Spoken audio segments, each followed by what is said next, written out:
morning sa ating lahat mga kaibigan. Nandito na naman tayo sa ating usapang magmanok po.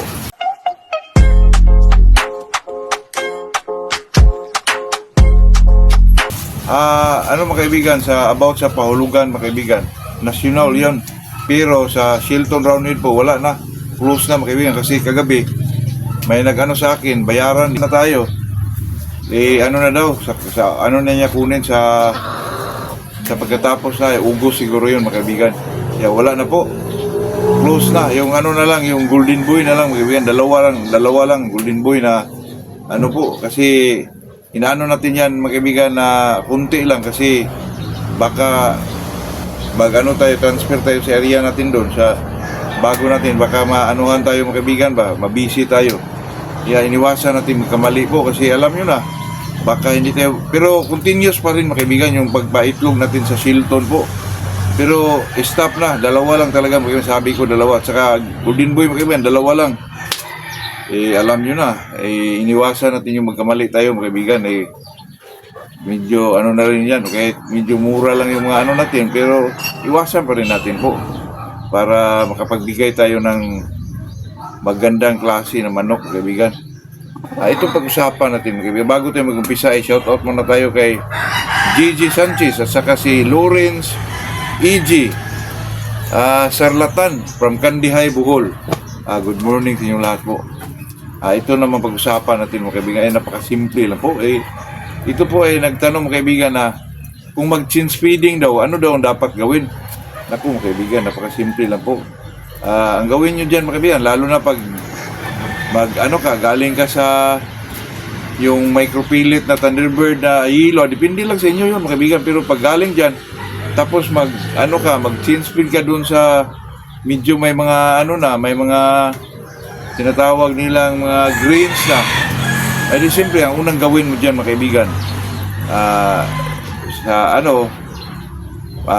magpurga ka, tapos magpurga mo ka, ligo ka, tapos inject mga kaibigan. Di pwede naman walang inject po, depende lang naman kasi change feeding, pero mas maganda talaga kung may inject diba? Para naman medyo multo yung katawan ng isang manok po. Yun lang gawin po. Pakain ka na kung ano man gusto mo, may nirton man yan, o kung ikaw ang maghalo dyan, pwede din po yun mga kaibigan, depende na lang yun. Kasi ang manok naman pag sa umpisa medyo medyo hindi pa sanay pa, timi-timi pa, pero bigyan mo lang ng kaunti yan mga kaibigan, bahala na kung di siya kumakain po sa sunod na araw, 3 araw man, talagang ubusin yan mga kaibigan kasi medyo binigyan mo lang ng kunti Tsaka mga kaibigan, may nagtanong sa akin mga kaibigan, ano ba daw dapat na injectable na ibigay natin sa ating ating mga alaga. Depende lang yun mga kaibigan, kasi kung sabi niya gusto niya pabuntuhin po, naku mga kaibigan, ang problema dyan sa pagbunto, kahit ano pa ipakain niya, kahit anong i-inject dyan, manok mo may problema, hindi malakas makain, wala rin yun mga kaibigan. Kaya sa akin, palagi ko sinasabi dyan na pag breeding kayo, piliin nyo po yung inahin at saka broodcock na ginagamit nyo na talagang malakas makain po, kasi ang mga offspring doon mga kaibigan talagang may pasa yun na talagang grabe magmakinilya talaga kung kumakain po. Pag medyo yung inahin medyo mahina kumain, may magmana din doon mga kaibigan. Kaya sa akin, katulad itong mag-Golden Boy, grabe mga kaibigan, yung babae at saka yun namang pabultuhin mga kaibigan. Ako, yung pabultuhin basta malakas lang kumakain yung manok mo, talagang bubulto yan. Saka may tanong din siya mga kaibigan na yung paano daw pabultuhin at pagkaanin. Ako, ilang bisis ko na yan ay vlog mga kaibigan na pagkaanin, pabultuhin na medyo sa maintenance lang daw. Ako naman kasi mga kaibigan, hindi ko ako magpabulto, magpagkaan ng isang manok kung hindi ko kinukondisyon po.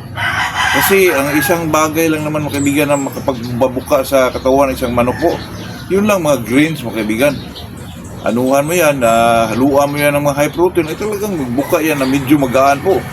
Kahit makainom pa yan ng tubig mga kaibigan, kasi dati ibila daw sa araw para gumagaan, bumuka yung katawan, hindi na po. Kahit yan, hindi mo pa ibilad sa araw, kasi mga kaibigan, ang talaga dyan, yung kinakain ng isang manok, kaibigan, magtaka kapag magaan po, bubuka. Dahil yun sa Royal Pansy kaibigan, Royal Pansy or yung sa gupaan, king cutter, pwede yun. Tapos, pares mo dyan yung ano, yung high protein na ano mga kaibigan, yung sa Thunderbird po. Yun. Ay talagang kusang bumubuka yan mga kaibigan, bumubuka na medyo magaan po. Pero sa maintenance mga kaibigan, gusto mong bumubuka na gumagaan, ay isa lang po. Isa lang pagkaya ibigay mo dyan. Tayo naman hindi na-commercialize mga kaibigan na tayo naman ay talagang kung ano yung nakarapat sa manok natin na talagang bumubulto at saka gumagaan po. Sa akin naman mga kaibigan, Inerton okay din yun, pero ang Inerton medyo mabigat pa yung manok po, kulang pa talaga. Pero pag Inirmax ang binigay mo mga kaibigan, ay talagang bumubulto na gumagaan yung isang katawan, isang manok po. Depende lang yun, pero sa akin talagang ganun mga kaibigan. I-try mo nyo po, Inirmax, bumubuka na gumagaan yung isang manok po. Yun, pag medyo gusto mong magaan yung manok mo na bulto, Inirmax ka.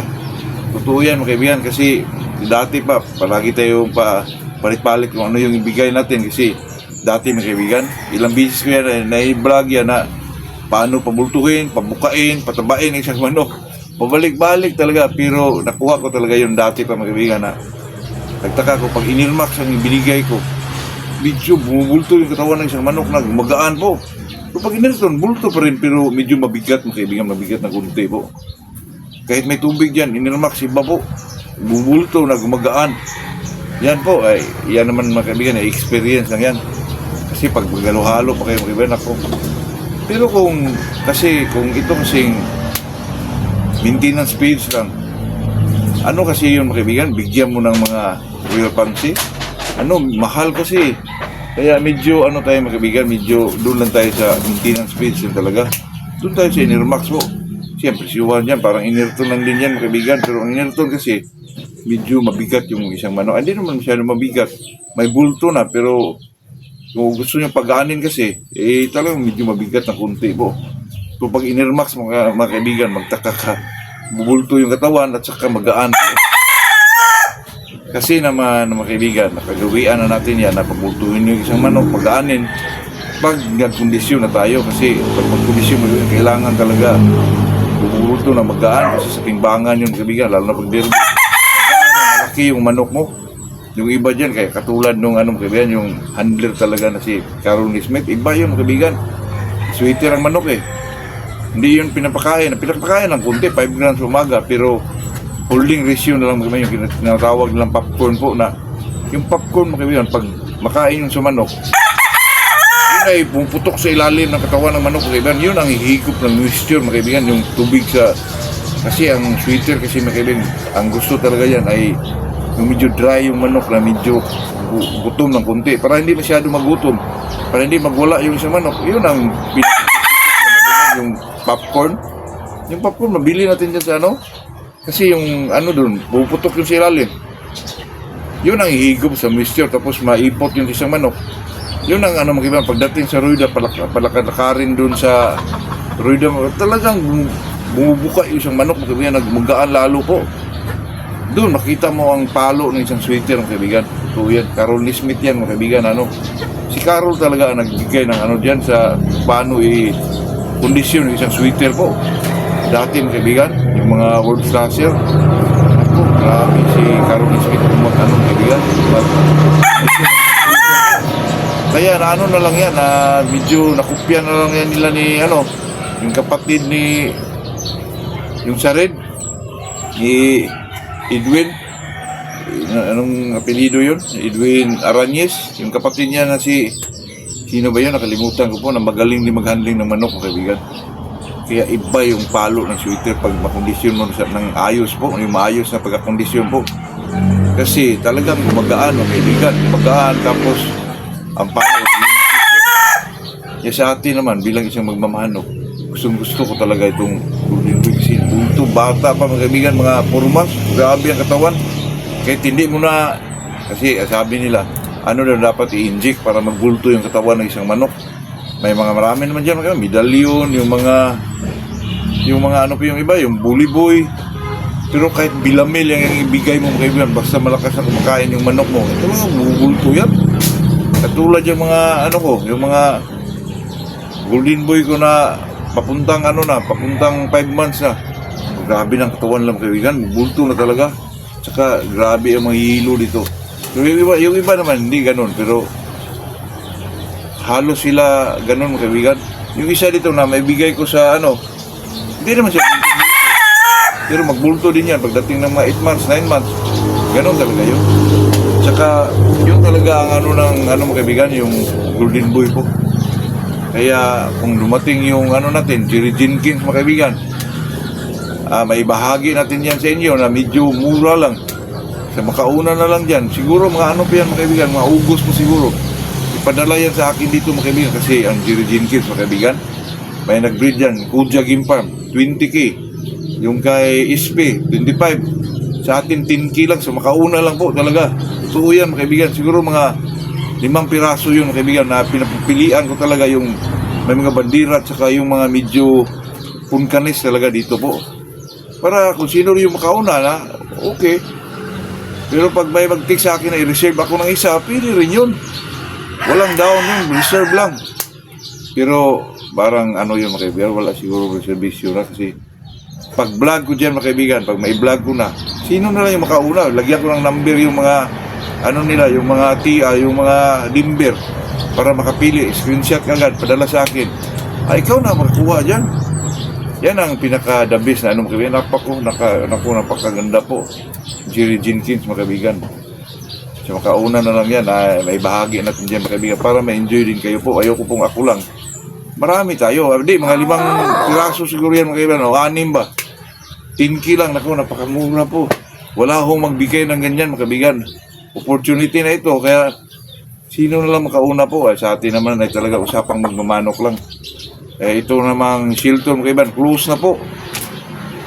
Di ko lang alam kung baka ituloy yun hindi. Yung tumawag sa akin kagabi.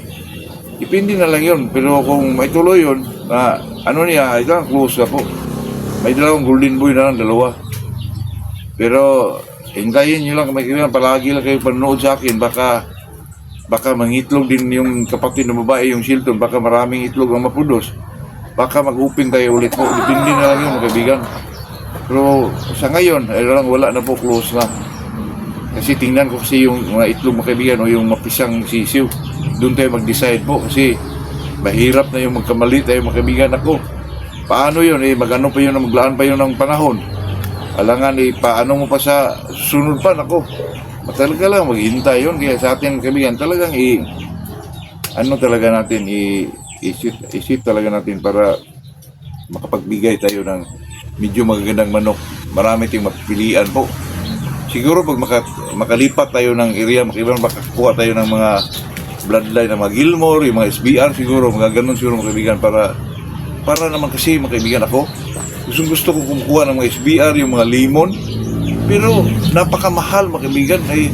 Yung kay Montero, 50,000 siguro, 60 yung yung mga trayo, 70 ba yun? Doon kay yung vlogger breeder na magaling din mag-alaga si Altia. Mahal din mga kaibigan, ang trayo is 40,000. Naku, mahirap mga kaibigan. Yung isang, 30,000 siguro yung isang stag. Yung namang isa na vlogger din, mahal din mga kaibigan. Kaya kung makakuha tayo niyan, ay talagang swerte kayo kasi napakamura. Ganun pa rin ang presyuhan natin po. Sa sino na lang yung makaunang magpa-reserve, yun talaga pwede pa ngayon mga kaibigan kasi kailangan talaga natin pag-ipunan ng pira yan. Kasi pangkapital natin mga kaibigan. At saka maraming masaya mga kaibigan pag tayo na po ang makakuha ng ganyan kasi makapagbigay tayo ng medyo barato po. Kasi alam nyo na, gilid-gilid boys, walang mga pira, mga sipunon. Ganun, totoo yan mga kaibigan. Talaga ma-enjoy tayo po. Hintayin lang natin. I-pray nyo na makapira tayo para makakuha din tayo niyan mga kaibigan. Tayo ng lahat, meron. Totoo yan mga kaibigan. Meron, pag mayroon din kayong pirang ibili po. Yun lang po mga kaibigan. Magandang umaga sa ating lahat po.